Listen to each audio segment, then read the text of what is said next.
സഫലമി യാത്രയുടെ പുതിയൊരു അധ്യായത്തിലേക്ക് ഏവർക്കും സ്വാഗതം. ഞാനിന്ന് അബുദാബിയിലാണ്. അബുദാബി നിങ്ങൾക്ക് എല്ലാവർക്കും അറിയാം, യുണൈറ്റഡ് അറബ് എമിറേറ്റ്സിൻ്റെ ക്യാപിറ്റലാണ്. ആ തലസ്ഥാന നഗരിയിലെ വലിയൊരു ഇൻഡസ്ട്രിയൽ ഹബ്ബാണ് മുസഫ. ഒട്ടനവധി വ്യവസായ സംരംഭങ്ങൾ, വാണിജ്യ കേന്ദ്രങ്ങൾ, അതായത് ലോകത്തിലെ ഏറ്റവും കൂടുതൽ രാജ്യങ്ങളിലുള്ളവർ അവരുടെ ഉടമസ്ഥയിൽ അവർ സുരക്ഷിതത്തോടെ വളരെ സ്വാതന്ത്ര്യത്തോടെ ബിസിനസ് ചെയ്യുന്ന ഒരു വലിയൊരു ഏരിയയാണ് മുസഫ. സെക്ടർ വൈസ് ഇവിടെ തരംതിരിച്ചിട്ടുണ്ട്. മുസഫ 1, 2, 3 അങ്ങനെ M1 അങ്ങനെയാണ് കണക്ട് ചെയ്ത് പോകുന്നത്. ഓരോ ഇൻഡസ്ട്രിയൽ ഏരിയയ്ക്കും ഓരോ സെക്ടറായിട്ട് നമ്മൾ മാറ്റിയിട്ടുണ്ട്. ഇവിടെ വളരെ ഈ ഒരു വ്യവസായ സംരംഭങ്ങൾ നമുക്കിവിടെ കാണുമ്പോൾ ഒരുപാട് രാജ്യങ്ങളിലുള്ളവർ, ഒരുപാട് ഭാഷ സംസാരിക്കുന്നവർ, ഒരുപാട് സംസ്കാരം ഉൾക്കൊണ്ടവർ എല്ലാവരും ഒത്തുകൂടുന്നിടത്ത് നമ്മുടെ ഇന്ത്യക്കാരനും അവരും അവരുടേതായ രീതിയിൽ ഇവിടെ അവരുടെ കഠിനാധ്വാനത്തോടെ, ആത്മാർത്ഥതയിലൂടെ, സത്യസന്ധതയിലൂടെ ഒരുപാട് നേട്ടങ്ങൾ കൊയ്തിട്ടുണ്ട്. വർഷങ്ങൾക്ക് മുമ്പ്, പതിറ്റാണ്ടുകൾക്ക് മുമ്പ് ഈ രാജ്യത്ത് ഒരു ജോലി എന്ന സ്വപ്നവുമായിട്ട് വരികയും ഈ ജോലിയിൽ നിന്ന് നേടിയെടുത്ത ഒരു എക്സ്പീരിയൻസ് പിൽക്കാലത്ത് അവരെ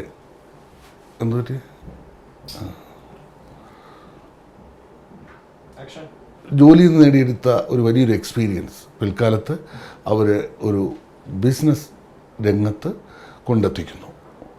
ഒരു പിന്നിട്ട വഴികൾ, കടന്നു വന്ന ആ ജോലിയോടുള്ള അർപ്പണ മനോഭാവം ഒക്കെ നമുക്ക് ചോദിച്ചറിയാം. കാരണം എന്ന് വെച്ചാൽ വ്യവസായ രംഗത്ത് നിൽക്കുമ്പോൾ തന്നെ അവർ ഒരാൾക്ക് ഇവിടെ വരുന്നത് ഒരു ജോലി നേടുക, കുടുംബത്തെ സംരക്ഷിക്കുക എന്നുള്ളതാണ്. പക്ഷെ ഇവിടെ വന്ന് ഒട്ടനവധി പേരുടെ കുടുംബത്തെ സംരക്ഷിക്കാനുള്ള അവകാശം ഈശ്വരൻ അവർക്ക് നൽകിയിട്ടുണ്ടെങ്കിൽ അതൊരു വലിയൊരു കാര്യം തന്നെയാണ്. ഒരാൾക്ക് മാത്രമല്ല, മറ്റുള്ളവരെയും കൂടി ജീവിപ്പിക്കാനും കൂടി തയ്യാറായിട്ട് നിൽക്കുന്ന നമ്മുടെ പ്രവാസികളുടെ ജീവിത അനുഭവങ്ങളുടെ ഒരു നേർക്കാഴ്ചയാണ് സഫലമി യാത്ര.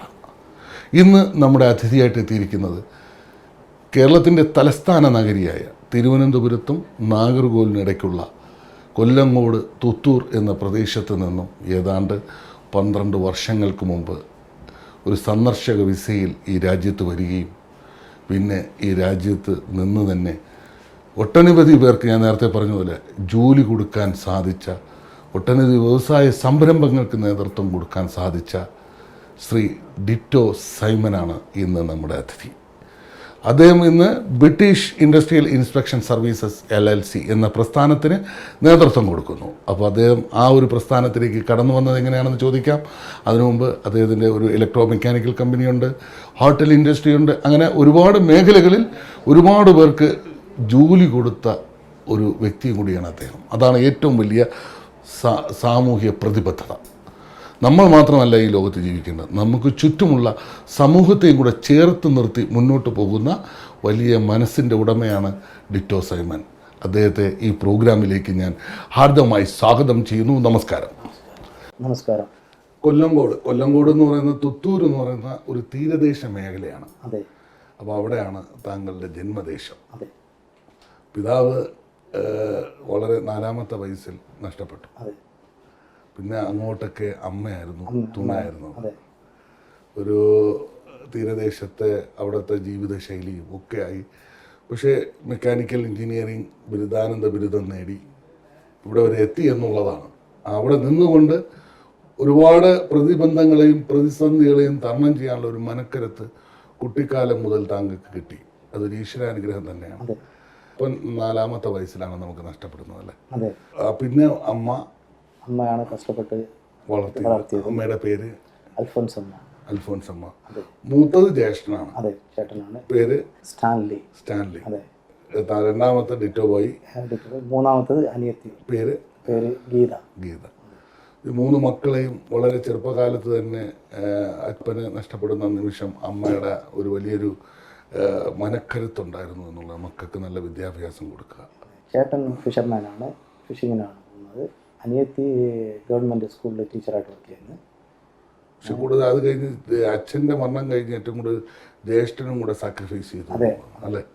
കാരണം വിദ്യാഭ്യാസം പകുതി വെച്ച് നിർത്തിയിട്ട് ചേട്ടൻ ഫിഷിങ്ങിന് പോയിട്ട് അമ്മയ്ക്ക് സപ്പോർട്ട് ചെയ്തുകൊണ്ടാണ് ബാക്കി 2 പേർക്കും പഠിക്കാൻ വിദ്യാഭ്യാസം മുന്നോട്ട് കൊണ്ടുപോകാൻ സാധിച്ചത് എന്നുള്ളതാണ്. അപ്പോൾ അമ്മയോടൊപ്പം നമുക്ക് ചേർത്ത് വയ്ക്കാൻ പറ്റുന്ന ഒരു മുഖം ജ്യേഷ്ഠൻ തന്നെയാണ്, സ്റ്റാൻലി. ഇപ്പോൾ നാട്ടിൽ തന്നെയാണ്. നാട്ടിൽ തന്നെ. അത് കഴിഞ്ഞ് സ്കൂൾ വിദ്യാഭ്യാസമൊക്കെ തുത്തൂർ തന്നെയായിരുന്നു. ആ തൂത്തൂരിലാണ് 12th വരെ പഠിച്ചത്. അതിനുശേഷം ഡിപ്ലോമ പഠിച്ചത് സെൻറ്റ് സേവിയേഴ്സ് കോളേജ് തിരുനെൽവേലിയിൽ. ബിടെക് പഠിച്ചത് Madurai Kalasalingam college of engineering എന്ന് പറഞ്ഞു. M Tech Karunya institute of technology Coimbatore കോവയിൽ. എംടെക്കും കഴിഞ്ഞിട്ടാണ് പിന്നെ നാട്ടിൽ കുറച്ച് നാൾ ബാംബെയിൽ വർക്ക് ചെയ്തത് 1 കൊല്ലം.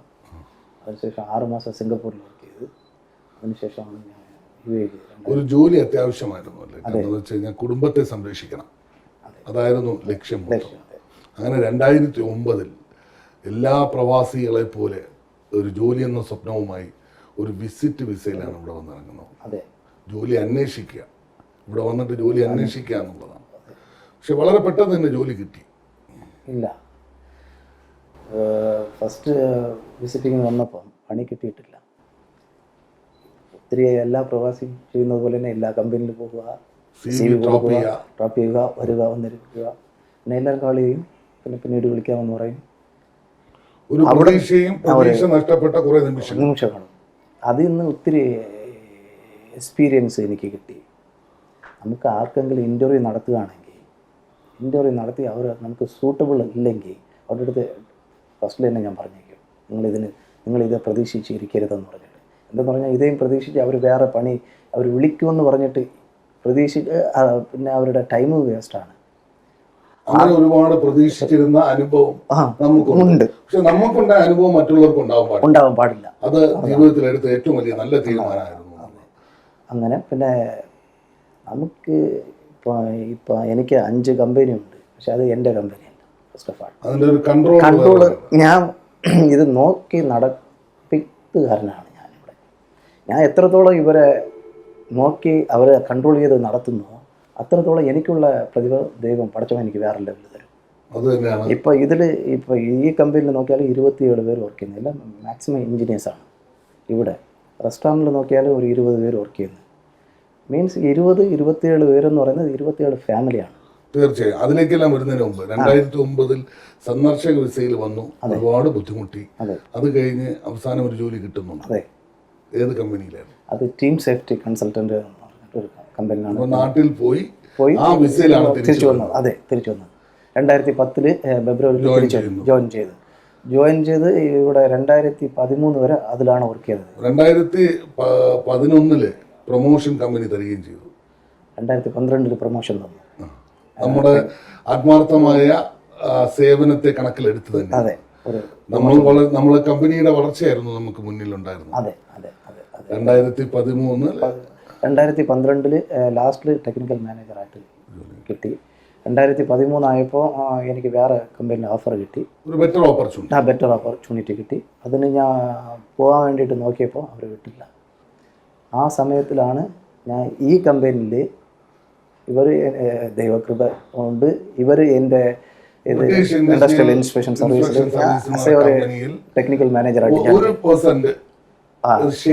ഷെയറിൽ ഞാൻ ജോയിൻ ചെയ്തിട്ട് 2015 ഏപ്രിലായപ്പോൾ ഫുൾ കമ്പനി ഞങ്ങൾ ടേക്ക് ഓവർ ചെയ്തു. പാകിസ്ഥാൻ പ്ലസ് ലോക്കലായിരുന്നു. പക്ഷെ ആ ഒരു ദൈവകൃപയായിരുന്നു നമുക്ക്. കാരണം ഒരു വർഷം കൊണ്ട് ഈശ്വരൻ നമ്മൾ 1% തുടങ്ങിയത് 100% ദൈവം നമ്മുടെ കയ്യിൽ കൊണ്ട് തന്നു എന്നുള്ളതാണ് ഏറ്റവും വലിയ. അതിന് പിന്നെ നമ്മുടെ കഠിനാധ്വാനം ഉണ്ടായിരുന്നു, ആത്മാർത്ഥത ഉണ്ടായിരുന്നു, സത്യസന്ധത ഉണ്ടായിരുന്നു. ഇതെല്ലാം കൂടെ കണക്ട് ചെയ്യുമ്പോഴാണ് നമ്മുടെ ജീവിതം വിജയത്തിലേക്ക് വരുന്നത്. നമുക്ക് ബ്രിട്ടീഷ് ഇൻഡസ്ട്രിയൽ ഇൻസ്പെക്ഷൻ സർവീസിലേക്ക് വരാം അതിനു മുമ്പ്. കാരണം നമ്മൾ ഒരുപാട് എക്സ്പീരിയൻസ് ആണ് നമുക്ക് ഇവിടെ കിട്ടിയത്. കാരണം നമ്മൾ ഒരുപാട് ഇപ്പം തുത്തൂർ എന്ന ഗ്രാമം വിട്ട് നേരെ തിരുനെൽവേലി പോയി, അവിടെ നിന്ന് മധുരയിലോട്ട് പോയി, അവിടെ നിന്ന് കോയമ്പത്തൂരിലേക്ക് പോയി, പഠനത്തിന് വേണ്ടി തന്നെയായിരുന്നു. പിന്നെ ബോംബെയിലേക്ക് പോയി. ഇവിടെയൊക്കെ നമ്മൾ ഒരുപാട് ജീവിതങ്ങൾ കണ്ടു, ഒരുപാട് മനുഷ്യനെ കണ്ടു. ആ മനുഷ്യന്റെ വേദനകളെ മനസ്സിലാക്കിക്കൊണ്ട് തന്നെയായിരുന്നു നമ്മുടെ യാത്രകളും. നമ്മുടെ വിദ്യാഭ്യാസത്തോടൊപ്പം നമ്മുടെ ജീവിതമാർഗത്തോടൊപ്പം തന്നെ നമ്മുടെ യാത്രകളും അത് തന്നെയായിരുന്നു. അതൊക്കെ എത്രത്തോളം താങ്കളുടെ ജീവിതത്തിൽ സ്വാധീനിച്ചിട്ടുണ്ട്? ഇപ്പം ഞാൻ ബാംബെയിൽ പണിക്ക് വേണ്ടി പോയപ്പോൾ അവിടെ നമുക്ക് ഹിന്ദി അറിഞ്ഞില്ലെങ്കിൽ ബുദ്ധിമുട്ടാണ്. അപ്പം എൻ്റെ പിൻവരുന്ന തലമുറകൾ നമ്മൾ പറയേണ്ടത്, ഇപ്പം നമ്മൾ കേരളത്തിലായിരുന്നാലും അവർ ഹിന്ദി സബ്ജക്റ്റ് ഉണ്ട്. ഹിന്ദി സബ്ജക്റ്റ് അവർ ഫ്യൂച്ചറിൽ അത് യൂസ് ആവും എന്നുള്ള രീതിയിൽ അവർ പഠിക്കണം. അതൊരു അഡീഷണൽ ബെനിഫിറ്റും കൂടെയാണ്. ഇപ്പോൾ യു എയിൽ വന്നാലും നമ്മൾ ഇപ്പോൾ GCC എവിടെ പോയാലും നമ്മുടെ പാകിസ്ഥാൻ, ബംഗ്ലാദേശ് ആൾക്കാരൊക്കെ ഉണ്ട്. പക്ഷെ അവരുമായിട്ട് നമ്മൾ മനസ്സിലാക്കണം. കാരണം പലപ്പോഴും നമ്മൾ കേരളത്തിൽ നിന്ന് പുറത്തുള്ളവർക്ക് ഹിന്ദി അറിയില്ല. അപ്പോൾ ശരിക്കും ഇപ്പൊ ബംഗാളികളൊക്കെ കേരളത്തിൽ വന്ന് ആരും മലയാളം പഠിക്കുകയാണ്. കാരണം നമ്മുടെ മലയാളികൾ ഒരിക്കലും ഹിന്ദി പഠിക്കുന്നില്ല എന്നുള്ളത് ഉറപ്പായി. അപ്പൊ അതുകൊണ്ട് തീർച്ചയായും നമ്മൾ ഹിന്ദി എന്ന് പറയുന്നത് നമ്മുടെ ദേശീയ ഭാഷയാണ്. അത് പഠിച്ചാൽ നമ്മൾ ഏത് ലോകത്ത് പോകുമ്പോഴും നമുക്ക് ഗുണം ചെയ്യും എന്നുള്ളത് ബോംബെയിലെ ലൈഫ് നമ്മൾ മനസ്സിലാക്കി തന്നു. നമ്മുടെ ജീവിതത്തിൽ നമ്മുടെ അമ്മ എത്രത്തോളം സ്വാധീനിച്ചിട്ടുള്ളത്. കാരണം ആ ഒരു കാലഘട്ടത്തിൽ അച്ഛനെ നഷ്ടപ്പെടുക, കാരണം എനിക്ക് തോന്നുന്നു അനുജത്തിക്ക് 2 വയസ്സുള്ള ആ സമയം, പിന്നെ ആ കൈക്കുഞ്ഞുമായിട്ട് ജീവിതത്തെ മുന്നോട്ട് കൊണ്ടുപോകാൻ പാടുപെട്ടു എന്നുള്ളതാണ്. പിന്നെ ചേട്ടൻ കുറെ കാലം കഴിഞ്ഞിട്ടാണ് പിന്നെ അമ്മ. പക്ഷെ ആ ഒരു പീരീഡിനുള്ളിൽ അമ്മ എടുത്തൊരു എഫേർട്ട് വളരെ വലുതാണ്. താങ്കളുടെ ജീവിതത്തിൽ എത്രത്തോളം അമ്മ സ്വാധീനിച്ചിട്ടുണ്ട്? എന്താന്ന് പറഞ്ഞാൽ ഇപ്പോൾ ഉള്ള സിറ്റുവേഷൻ നോക്കുകയാണെങ്കിൽ ഭർത്താവ് മരിച്ച ഉടനെ അടുത്ത് വിവാഹത്തിന് വേണ്ടി ആൾക്കാർ തയ്യാറായി. പക്ഷേ ഞങ്ങളുടെ അമ്മ, അച്ഛൻ മരിച്ചിട്ട് വീട്ടിൽ ഭയങ്കര കഷ്ടമാണ്, എന്നിട്ട് അമ്മ ബുദ്ധിമുട്ടാണ്. അച്ഛന്റെ വരുമാനമായിരുന്നു ആശ്രയം ഉണ്ടായിരുന്നു. അച്ഛന്റെ മരണത്തോടുകൂടി അത് നിന്ന്. പക്ഷേ ഇരുന്ന അത്രയും കാശിലേ ഞങ്ങളെ വളർത്തിയിട്ട് വന്നു. പക്ഷേ കുറച്ച് കാശ് ഉണ്ടായിരുന്നു അമ്മയുടെ അടുത്ത്. ആ കാശിനെ കൊണ്ടുവന്ന് ഞങ്ങളുടെ എഡ്യൂക്കേഷന് ഫുള്ള് സ്പെൻഡ് ചെയ്ത് ചിലവാക്കിയതിന് ശേഷം ഇപ്പം അതിന് ശേഷമാണ് ഞാൻ പഠിച്ച് ഒരു പണി കിട്ടിയതിന് ശേഷമാണ് അനിയത്തിക്ക് ഫുള്ള് സപ്പോർട്ട് ചെയ്തതും അമ്മയ്ക്കും ചേട്ടന് സപ്പോർട്ട് ചെയ്തതും. ചേട്ടനൊക്കെ ഒരുപാട് കഷ്ടപ്പെട്ടു. അതെ, കാരണം മീൻ പിടിക്കാൻ അതിൽ നിന്നുള്ള വരുമാനം കൊണ്ട് സഹോദരങ്ങളെ വിദ്യാഭ്യാസത്തിന് അയക്കണം. വളരെ പേടിയായിരുന്നു അല്ലേ ജ്യേഷ്ഠന്? അതെ, ജ്യേഷ്ഠൻ വളരെ സ്ട്രിക്റ്റ് ആയിരുന്നു. ചേട്ടൻ അച്ഛൻ്റെ സ്ഥാനത്താണ് ചേട്ടൻ ഉണ്ടായിരുന്നത്. ചേട്ടനെ കാണുമ്പോൾ അതിൻ്റെ അച്ഛനെ കാണുന്നത് പോലത്തെ ഒരു പേടിയും ഒരു ബഹുമാനവും ഉണ്ടായിരുന്നു. തുത്തൂരിൽ ഏറ്റവും കൂടുതൽ ഒരു വിദ്യാഭ്യാസം കരസ്ഥമാക്കുന്നത് ഡിറ്റോ തന്നെയായിരുന്നു എന്നുള്ളതാണ് ആ കാലഘട്ടത്തിൽ. ഞാൻ M.Tech തീർത്തവർ നോക്കുകയാണെങ്കിൽ കുറച്ച് പേര് ഉണ്ടായിരുന്നു. അതിൽ ഞാനും ഒരാളാണ്. തീരദേശ മേഖലയിൽ നിന്ന് നമുക്ക് ഇത്രത്തോളം ഉയരങ്ങളിലേക്ക് എത്തുവാൻ സാധിച്ചു എന്നുള്ളത് ഒരു വലിയ കാര്യം തന്നെയാണ്. അവിടെ നിന്ന് പിന്നെ ഒരു സ്വന്തമായിട്ട് 2015 ബ്രിട്ടീഷ് ഇൻഡസ്ട്രിയൽ ഇൻസ്പെക്ഷൻ സർവീസ് എന്ന ഈ സ്ഥാപനം ഏറ്റെടുക്കുമ്പോൾ പിന്നീട് എങ്ങനെയായിരുന്നു ആ ഒരു ഏറ്റെടുക്കുമ്പോൾ? നമുക്കൊരു വലിയൊരു എമൗണ്ട് ആവശ്യമാണ്, അതിനുള്ള ഇൻഫ്രാസ്ട്രക്ചർ ആവശ്യമാണ്. ഇതൊക്കെ എങ്ങനെയായിരുന്നു നമ്മൾ എന്ന് പറയുമ്പോൾ 2014 പണി പോയതിന് ശേഷം എൻ്റെ വൈഫ് ടീച്ചറായിട്ട് വർക്ക് ചെയ്തു ഒരു സ്കൂളിൽ. വിവാഹം കഴിച്ചിരിക്കുന്നത് എവിടെ നിന്നായിരുന്നു? തുത്തൂരിൽ. വൈഫിൻ്റെ പേര് ജിയോ ദാസ്. അതെ. 3 പെൺകുട്ടികളാണ്. അതെ. മൂത്ത മോളുടെ പേര് ബർത്തലീന. രണ്ടാമത്തെ മോളുടെ പേര് ബ്രിയാന. മൂന്നാമത്തെ മോളുടെ പേര് ബ്രിയ. 3 മക്കളാണ്. മൂത്ത മോള് 5ാം ക്ലാസ്സിൽ പഠിക്കുന്നു. രണ്ടാമത്തെ മോള് 2ാം ക്ലാസ്സിൽ പഠിക്കുന്നു. മൂന്നാമത്തെ KG പോകുന്നു. വൈഫ് ഇവിടെ നമ്മുടെ ബിസിനസ് അക്കൗണ്ടന്റ് ആയിട്ട് ഇവിടെ വർക്ക് ചെയ്യുന്നു, കാര്യങ്ങൾ നോക്കുന്നു. കാരണം ടീച്ചർ ഉദ്യോഗം നിർത്തിയിട്ട് ബിസിനസ്സിൽ സപ്പോർട്ട് ചെയ്യുന്നു. പിന്നീട് ഈ ഒരു കമ്പനി ഏറ്റെടുക്കുമ്പോൾ ടീച്ചറിന്റെ ഭാഗത്തുനിന്ന് ഒരു വലിയ സപ്പോർട്ട് ഉണ്ടായിരുന്നു, ലോണും ബാക്കിയുള്ള കാര്യങ്ങളും. അതായിരുന്നു കമ്പനി നമ്മൾ ഹാൻഡ് ഓവർ ചെയ്യാൻ. അപ്പോൾ ഞങ്ങൾ ഈ കമ്പനി ടേക്ക് ഓവർ ചെയ്യുന്ന സമയത്ത് 2 ഇൻവെസ്റ്റർ കൂടെ ഉണ്ടായിരുന്നു. അവരുടെ സപ്പോർട്ടും ഞങ്ങൾ 3 പേരായിട്ട് ചേർന്നിട്ടാണ് ടേക്ക് ഓവർ ചെയ്തത്.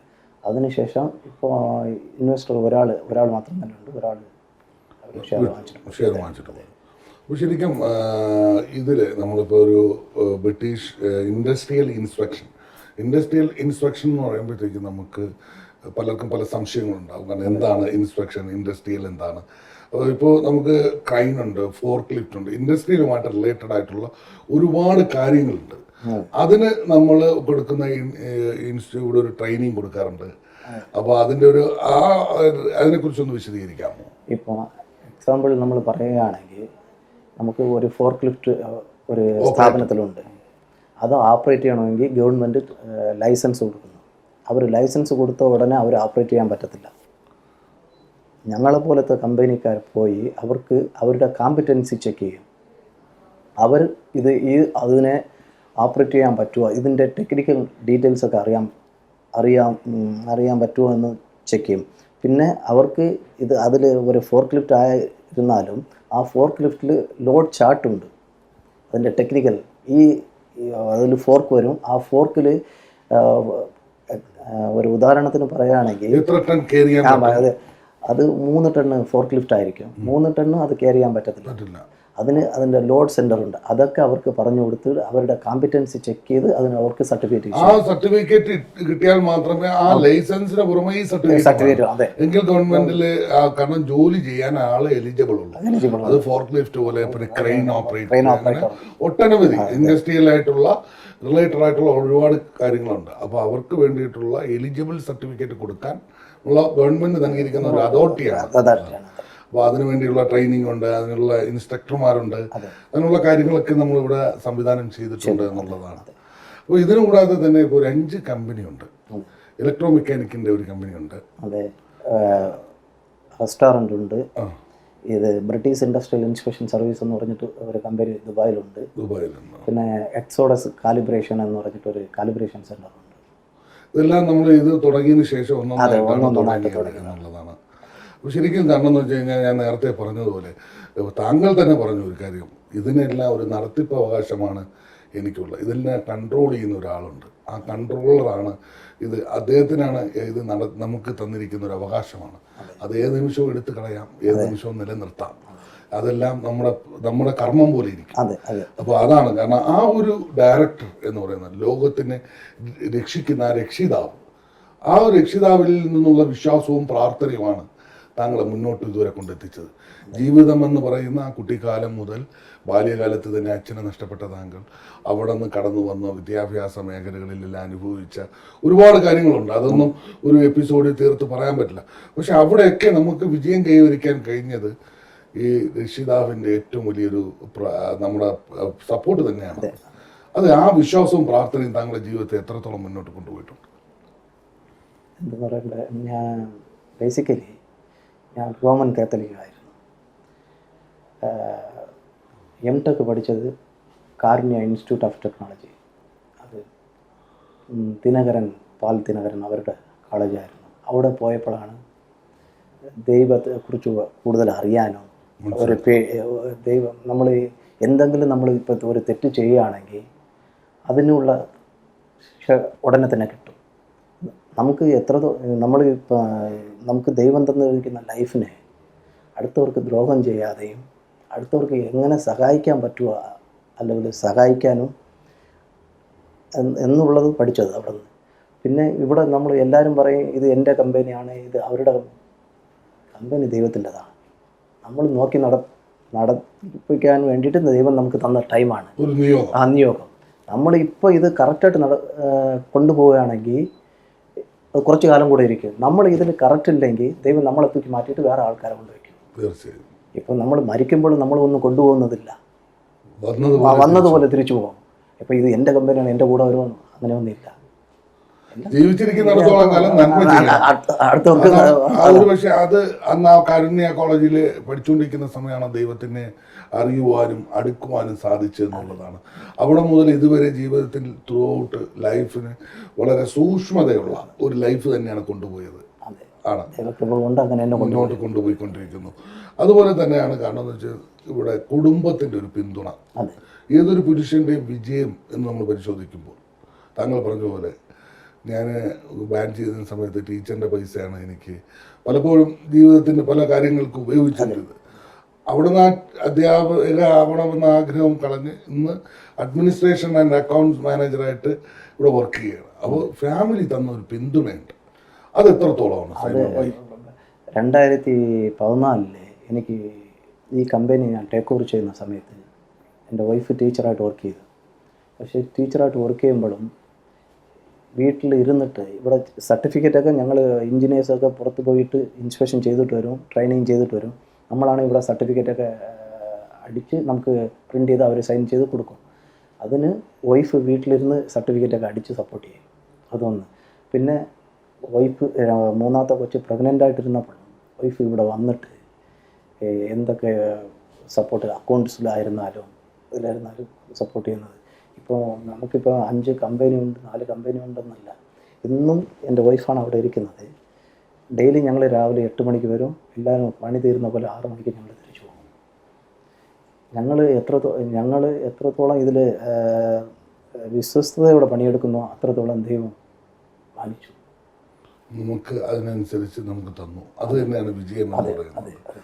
അപ്പോൾ ശരിക്കും കാരണം ഇവിടെ ഒരു 20-ലധികം എഞ്ചിനീയേഴ്സ് ഉണ്ടല്ലേ, ക്വാളിഫൈഡ് ആയിട്ടുള്ളത് 27 പേരുണ്ട്. 27 പേരുണ്ട് എഞ്ചിനീയേഴ്സാണ്. അപ്പോൾ ഇവരെയാണ് ഇൻസ്പെക്ഷനൊക്കെ പോകുന്നതും വെരിഫൈ ചെയ്യുന്നതും ബാക്കിയുള്ള കാര്യങ്ങൾക്ക്. അതെ, എന്തെന്ന് പറയുമ്പോൾ മുമ്പ് ഞാൻ ഈ ഫീൽഡിൽ വർക്ക് ചെയ്തതുകൊണ്ട് അബുദാബി മുനിസിപ്പാലിറ്റിയുടെയും ദുബായ് മുനിസിപ്പാലിറ്റിയുടെ അപ്രൂവ്ഡ് എഞ്ചിനീയറാണ് ഞാൻ. അപ്പോൾ ഞാൻ ആ ഫീൽഡിൽ നിന്ന് വന്നതുകൊണ്ട് അവർക്ക് ഞങ്ങൾ തന്നെ മാക്സിമം ഞങ്ങൾ ഹയർ ചെയ്യുന്നത് പാവപ്പെട്ട ഫാമിലിയിൽ നിന്നുള്ളവരാണ്. അവരെയാണ് ഹയർ ചെയ്തിട്ട് അവരെ ട്രെയിൻ ചെയ്തിട്ട് അവരെ ഇതിന് ക്വാളിഫൈ ആക്കും. ഇപ്പോൾ ഇവിടെ നോക്കുകയാണെങ്കിൽ 90% പേരും പൂവർ. നമ്മൾ അതിൽ നിന്ന് വന്നതുകൊണ്ട് അവരെ തന്നെ നമ്മൾ പൊക്കി മുകളിലോട്ട് കൊണ്ടുപോകണം എന്നുള്ളതാണ് നമ്മുടെ താല്പര്യവും. നമ്മുടെ അമ്മയും നമ്മുടെ സഹോദരങ്ങളും പഠിപ്പിച്ചു തന്നത് അതാണ്, ആ ഒരു വഴിയാണ്. ശരിക്കും അമ്മ ഈ ഒരു വിജയത്തെ കാണുമ്പോൾ ഇപ്പോൾ എന്താണ് മനസ്സിൽ തോന്നുന്നത്? അമ്മയ്ക്ക് ഇപ്പോൾ അമ്മ ഇതുവരെ UAE വന്നിട്ടില്ല. അമ്മയ്ക്ക് വരാൻ വേണ്ടിയിട്ട് പേടിയാണ്, ഫ്ലൈറ്റ് കയറാൻ വേണ്ടിയിട്ട് പേടി, വിമാനം കയറുമ്പോൾ അങ്ങനത്തെ ഒരു പേടിയാണ്. പഴയ കാലത്ത് അമ്മയ്ക്ക് ഇപ്പോൾ 74 വയസ്സുണ്ട്. പക്ഷെ അമ്മയ്ക്ക് പേടിയാണ്. പക്ഷേ അമ്മ എല്ലാവരും ഞാൻ പറയുന്നതില്ല, നാട്ടിൽ ഇവിടെ പണിയെടുക്കുന്നവരും നമ്മുടെ നാട്ടിലുള്ള ആൾക്കാരാണ് മാക്സിമം. അവരും വേറെയും ആൾക്കാർ പോയി പറയുമ്പോൾ തന്നെ അമ്മയ്ക്ക് അത് കേൾക്കുമ്പോൾ തന്നെ സന്തോഷം എന്ന് പറയും.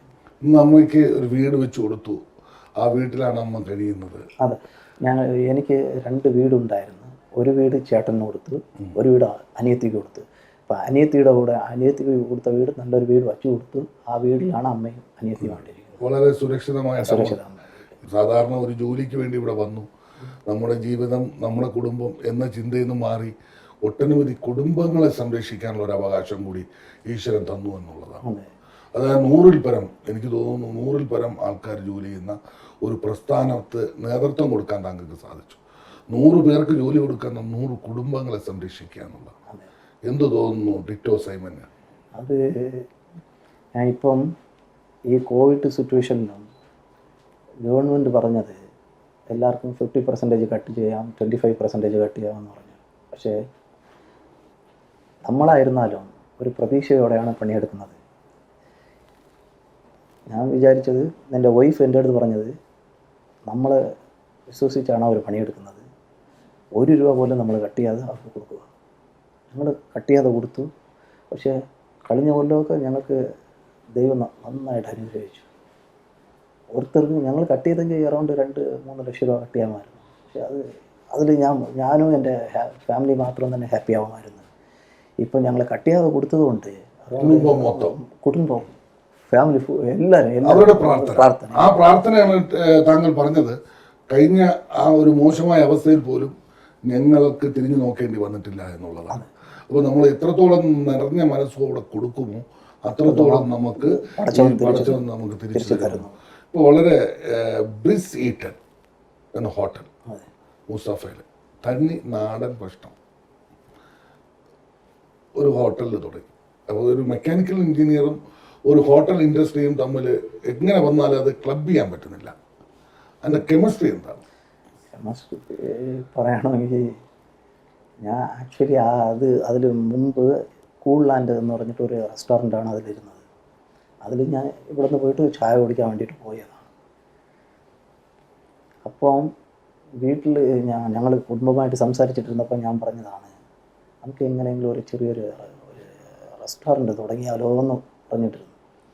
ആ സമയത്താണ് നമ്മൾ എന്ത് സ്ഥാപനം തുടങ്ങുന്ന മുമ്പ് ദൈവത്തോട് പ്രാർത്ഥിക്കും. അച്ഛൻ പാസ്റ്ററാണ്, വൈഫിൻ്റെ അച്ഛൻ പാസ്റ്ററാണ്. നമ്മൾ പ്രാർത്ഥിച്ച് അത് ഓക്കെ ദൈവം അനുഗ്രഹിക്കട്ടെ എന്ന് പറഞ്ഞിട്ട് ഓക്കെ എന്ന് പറഞ്ഞതിന് ശേഷമാണ് നമ്മൾ മുന്നോട്ട് പോകുന്നത്. അപ്പോൾ ഞാൻ ആ റെസ്റ്റോറൻറ്റ് അതില്ല, അതോടെ ഒരു ചെറിയൊരു റെസ്റ്റോറൻ്റാണ് നോക്കിയിട്ടിരുന്നത്. സമയമായപ്പോൾ ആ റെസ്റ്റോറൻറ്റിനെ ഞാൻ വാങ്ങിക്കുകയും അതിലിരിക്കുന്ന ആൾമോസ്റ്റ് 20 ഫാമിലിയാണ് അവിടെ, 20 ഫാമിലിയാണ് വർക്ക് ചെയ്യുന്നത്. എനിക്ക് ഡിഫറെൻ്റായിട്ടൊന്നും തോന്നിയിട്ടില്ല. പടച്ചവൻ റൈറ്റ് ടൈമിൽ എന്ത് വെച്ചിരുന്നോ അത് എനിക്കാണെന്ന് പറഞ്ഞിട്ട് ഞാൻ ഏറ്റെടുത്ത് അത് ചെയ്തിട്ടിരിക്കുന്നു. അതാണ് സാധാരണക്കാരുടെ ഫുഡാണ്. ഇൻഡസ്ട്രിയൽ ഏരിയയിൽ ഒരു ഹോട്ടലിൽ വരുമ്പോൾ അതിൽ ഞാൻ കൂടുതൽ പ്രോഫിറ്റ് ഒന്നും ഞങ്ങൾ നോക്കുന്നില്ല. വരുന്നവർക്ക് ഫുഡ് കൊടുക്കുക എന്നതാണ് മെയിൻ എയിം. സ്വാദിഷ്ടമായ ഭക്ഷണം കൊടുക്കുക. അതെ. അപ്പോൾ വയറ് നിറയിക്കുക. ആ നിറഞ്ഞ മനസ്സോടുകൂടി തന്നെ അവർ പുറത്തു പോകുമ്പോഴാണ് അതും നമ്മളെ ഏറ്റവും കൂടുതൽ. അതിനെ ഞാൻ നേരത്തെ പറയുന്നത്, നിങ്ങളുടെ അടുത്ത് ഫസ്റ്റിൽ ഞാൻ പറയുന്നത്, നമ്മളെ നോക്കി നടപ്പിക്കാൻ വേണ്ടിയിട്ടാണ് നമ്മളെ വിട്ടിരിക്കുന്നത്. ഇവിടെ നമ്മൾ അവർക്ക് ഫുഡ് കൊടുക്കുകയാണെങ്കിൽ നമുക്ക് പടച്ച വേറെ ലെവലിൽ നമുക്ക് ഫുഡ് തരും, നമുക്ക് തരും. കാരണം ഭൂമിയിലുള്ളവരെ നമ്മൾ സംരക്ഷിച്ചാൽ ആകാശത്തുള്ളവർ നമ്മളെ സംരക്ഷിക്കും. അത് തന്നെയാണ് നമ്മളെ മുന്നോട്ട് കൊണ്ടുപോകുന്നത്. ഈ രാജ്യവും ഇവിടുത്തെ ഭരണാധികാരികളും ഇവിടുത്തെ സ്വദേശികളും താങ്കളുടെ ജീവിതത്തിൽ എത്രത്തോളം സ്വാധീനിച്ചിട്ടുണ്ട്? നമ്മുടെ നാട്ടിലാണെങ്കിൽ നമുക്ക് ഇത്രത്തോളം സ്വതന്ത്രമായിട്ട് നമുക്ക് ഒരു സ്ഥാപനം നടത്താനും പറ്റത്തില്ല. പക്ഷേ എവിടെ പോയാലും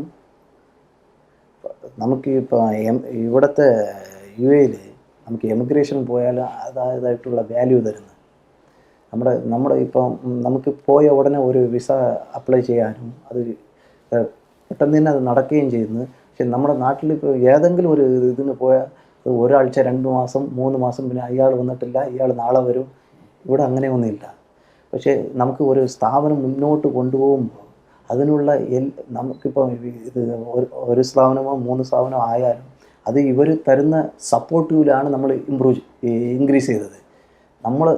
നമുക്ക് ദൈവത്തിൻ്റെ കൃപയും നമ്മളുടെ ഹാർഡ് വർക്കും അവർ തരുന്ന ഈ രാജ്യം നമുക്ക് തരുന്ന സപ്പോർട്ടുമാണ്, ആ പിന്തുണയുമാണ് നമുക്ക് ഈ ലെവലിൽ എത്തിച്ചത്.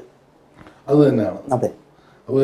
ആദ്യം നന്ദി ദൈവത്തിനോട്, പിന്നെ നമ്മുടെ മാതാപിതാക്കളോട്, പിന്നെ നമ്മുടെ കുടുംബം, പിന്നെ ഈ രാജ്യം. അത് തന്നെയാണ് നമ്മളെ വളർത്തിയാക്കിയത്. നമ്മൾ പക്ഷേ ഒരുപാട് ബിസിനസ്സിനെ ഡെവലപ്പ് ചെയ്യുന്നതിലേക്ക് വേണ്ടി നമ്മൾ ഒരുപാട് കാര്യങ്ങൾ ചെയ്യണം.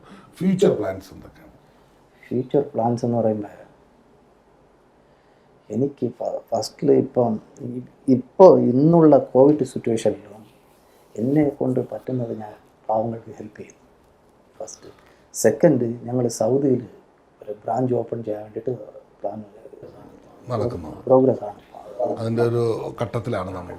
അപ്പോൾ ഇതിൻ്റെ UAE മാത്രമല്ല, അബുദാബിയും ദുബായിയും കടന്ന് സൗദിയിലേക്ക് എത്തുക, അത് കഴിഞ്ഞ് GCCയിലേക്ക് ഈ സ്ഥാപനത്തിൻ്റെ പ്രവർത്തന മേഖല കൊണ്ടെത്തിക്കണം. അതാണ് ഇനിയുള്ള ആഗ്രഹം. അതിനുവേണ്ടിയുള്ള യാത്രയിലാണ്. എല്ലാവിധ ഭാവങ്ങളും നേരുന്നു. വിജയിക്കാൻ സാധിക്കട്ടെ എന്ന് പ്രാർത്ഥിക്കുന്നു. കാരണം കുറഞ്ഞ സമയം കൊണ്ട് വിജയം കൈവരിച്ച ഒരാളാണ് താങ്കൾ പറഞ്ഞതുപോലെ ഇതെല്ലാം ഈശ്വരൻ്റെ അനുഗ്രഹം തന്നെയാണ്.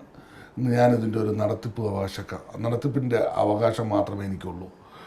അത് കൃത്യമായി നല്ല രീതിയിൽ നടത്തുമ്പോൾ അതിന് സ്ഥിരമായിട്ട് ഇവിടെ നടത്തിക്കൊണ്ടു പോകാൻ ഈശ്വരൻ നമ്മളെ അനുവദിക്കും. അതിനെന്ന് വീഴ്ച വരുത്തുന്നോ അന്ന് നമ്മൾ എടുത്തു മാറ്റും എന്ന് പറയുമ്പോൾ തന്നെ താങ്കൾ അതിന് ഉൾക്കൊള്ളാൻ കഴിഞ്ഞു. കാരണം ഇതെല്ലാം കൃത്യതയോടുകൂടിയും സമയബന്ധിതത്തോടു കൂടിയും മുന്നോട്ട് കൊണ്ടുപോകാൻ താങ്കൾക്ക് കഴിയും. ഇനി ഒരുപാട് മേഖലകളിലേക്ക് താങ്കളും താങ്കളുടെ പ്രസ്ഥാനങ്ങളും എത്തിച്ചേരും. അതിന് ഈശ്വരൻ്റെ അനുഗ്രഹം ഉണ്ടാവും. ഇവിടുത്തെ എംപ്ലോയീസിൻ്റെ കുടുംബത്തിൻ്റെയും പ്രാർത്ഥന ഉണ്ടാവും. അത് ഉണ്ടാകട്ടെ എന്ന് പ്രാർത്ഥിക്കുന്നു. വളരെ സന്തോഷം തിരക്കേറിയ സമയത്തും ഞങ്ങൾക്ക് വേണ്ടി ഇങ്ങനെ ഒരു അഭിമുഖം അനുവദിച്ചു തന്നതിൽ. Thank you very much.